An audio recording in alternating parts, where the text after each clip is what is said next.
वक्फ के नाम पर लाखों हेक्टेयर जमीन पूरे देश में है। इस जमीन, इस प्रॉपर्टी से गरीब का, बेसहारा महिलाओं बच्चों का भला होना चाहिए था। और आज ईमानदारी से उसका उपयोग हुआ होता तो मेरे मुसलमान नौजवानों को साइकिल के पंक्चर बना करके जिंदगी नहीं गुजारनी पड़ती। लेकिन इससे मुट्ठी भर भू माफिया का कोई भला हुआ।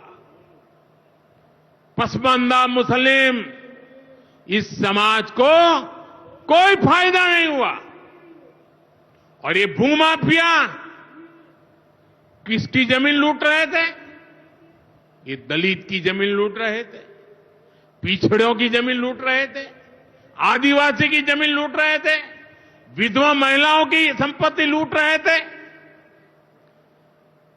सैकड़ों विधवा मुस्लिम महिलाओं ने भारत सरकार को चिट्ठी लिखी, तब जाके कानून की चर्चा आई है।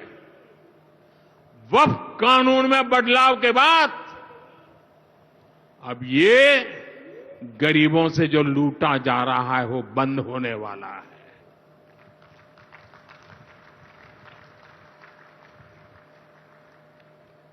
और सबसे बड़ी बात, हमने एक बहुत बड़ा जिम्मेदारीपूर्ण महत्वपूर्ण काम किया है।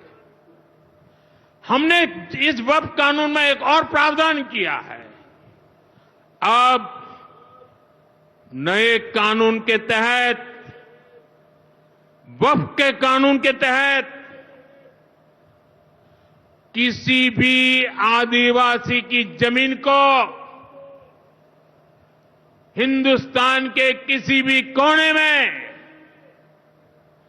आदिवासी की जमीन को, उसके घर को, उसकी संपत्ति को ये वक्फ बोर्ड हाथ भी नहीं लगा पाएगा।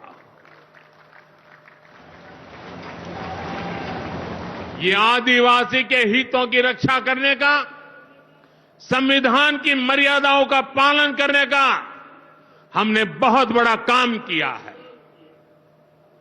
नए प्रावधानों से वक्फ की भी पवित्र भावना का सम्मान होगा। मुस्लिम समाज के गरीब और पसमानदा परिवारों, मुस्लिम महिलाओं, खास करके मुस्लिम विधवाओं को, मुस्लिम बच्चों को उनका हक भी मिलेगा और भविष्य में उनका हक सुरक्षित रहेगा। और यही तो बाबा साहब आंबेडकर ने संविधान के स्पिरिट में हमें काम दिया हुआ है। यही असल स्पिरिट है, यही असली सामाजिक न्याय है। साथियों, हमारी सरकार ने